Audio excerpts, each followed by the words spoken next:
You know, there were reports last week that Trey Gowdy, the former South Carolina congressman, was going to be joining the president's legal team to head up the impeachment inquiry in the House. We have learned that Trey Gowdy is not going to join the president's legal team in the immediate future, but still holding that out for possibly some months down the road. Fox News has been told, according to sources, that 10 days ago, Gowdy was invited to join White House staff to be the point person on impeachment, but turned down that offer for family reasons. Gowdy had a lunch with the president last Tuesday. The offer was then made for him to join as outside counsel, which he could have done, except that his job would have been to try to influence the decision-making progress in Congress, go on TV, talk to lawmakers, etc., and congressional rules prohibit former members from taking on jobs like that for a year after they leave. So Gowdy told the president's team that out of an abundance of caution, he could not take the job until January the 4th. At the moment, he still is slated to join the president's team on January the 4th. However, a lot could happen, Trace, as we know, between now and then, so it's still a little bit up in the air. But at the moment, Gowdy is not representing the president. Yeah, an eternity in politics. John, there's been some criticism over a parody video this weekend. What do you know?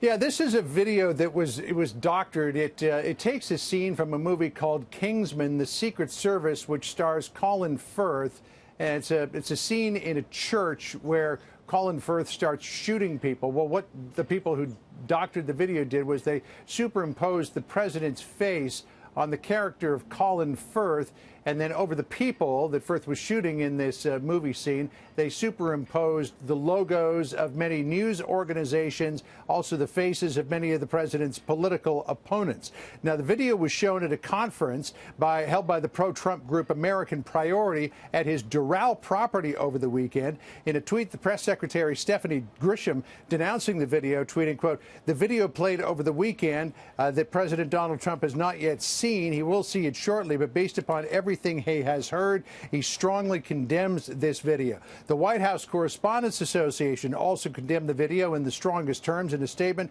White House Correspondents Association President Jonathan Karl saying, quote, "We have previously told the president his rhetoric could incite violence. Now we call on him and everybody associated with this conference to denounce this video and affirm that violence has no place in our society." That video was produced by a group called the Geeks Team, a website, Meme World, to which the Geeks Team contributes. Said the video, quote, "is clearly satirical, and the violence depicted is metaphoric. No reasonable person would believe that this video was a call to action or an endorsement of violence towards the media." Carpe Donktum, which owns Meme World, was briefly suspended from Twitter, but it's now back up. In a statement, American Priority said the video was not sanctioned by the conference. They didn't know it was playing, and that the first time they became aware of it was when they were contacted by the New York Times, which first reported on this. The New York Times, which they point out, did not report on an anti-violence panel that was held at the conference. American Priority saying in a statement, quote, "We find it shocking that the New York Times would not report on any of the sanctioned events in the article, including our panel conversation, literally condemning political violence while claiming to be upset over a meme that was not sanctioned, shown on stage, or approved." This is the second time that a doctored video has featured the president. There was the other one from a World Wrestling video that superimposed the logo of CNN over somebody that the president tackled. But this one, Trace, goes much further than that. Yeah, a lot of reaction. John Roberts live for us on the North Lawn. John, thank you.